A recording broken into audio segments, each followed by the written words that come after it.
ogeysiis.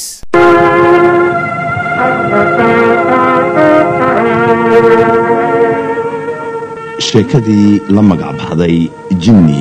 iyo jahwareer jacayl.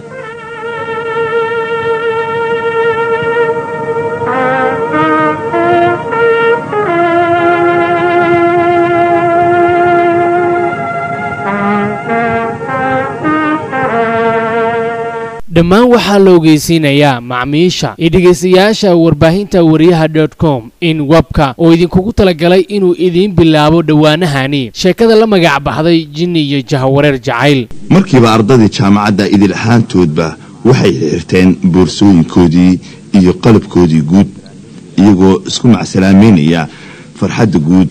ee fasaxaasi.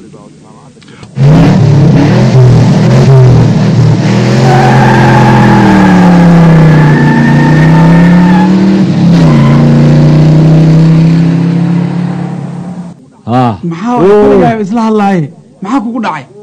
waxaa dhacay waa ogtaaniyo wax ka sheekeen uu baahan waa ogahay laakiin waaba iswaashay aniga horaan kugu sheegay afaarahan isaga baxaan ku iri baalqalooc iyo jinni iyo wax la sheegay waxa la ogyahay horta adduunka laba jirta qof waashay oo maanakoobi la geeyo waa la yaqaanaa waaga qof isbitaal la geeyo daawooyin loo qoro sariir la saarana waa la yaqaanaa madaxna ku xanuunay haa walaalo oo kaniya umsiya kaniya hay kanini maliyabanda aqoontiis maleeday oo abanaga amran magaciisa aan ku baro khamqu walida ya khamqu walida barashada maliyabanda allah amran waa qofkana amran maxaa halkan ku seexi waa maxay qashinka dhex jiiftid xalo dhan waa lagu raadinayo hooyada iyo reeri iyo xaafadii dhan waaba yaabeen maxaa meeshan ku seexi amran walaalahay hooyada iigay abtigay waa maxay amran dahabka aawadata halkee dahabka ka keensatay saacadan laga bilaabo indhaa isku qabo dahabkana meel fiican gashaska dhumo saacadan laga bilaabo indhaa isku qabo biladweyna joogta waxna is absiisanaa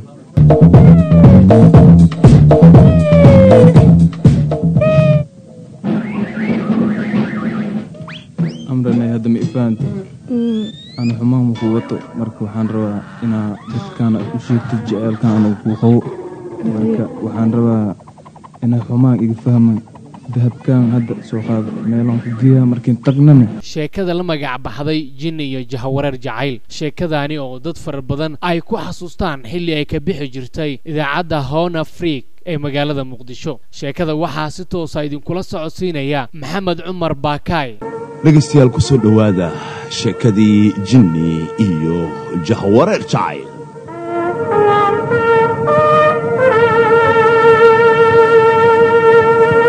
haddaba yee ku seegin ee la soco bilowga sheekada la magac baxday jinni iyo jahwareer jacayl.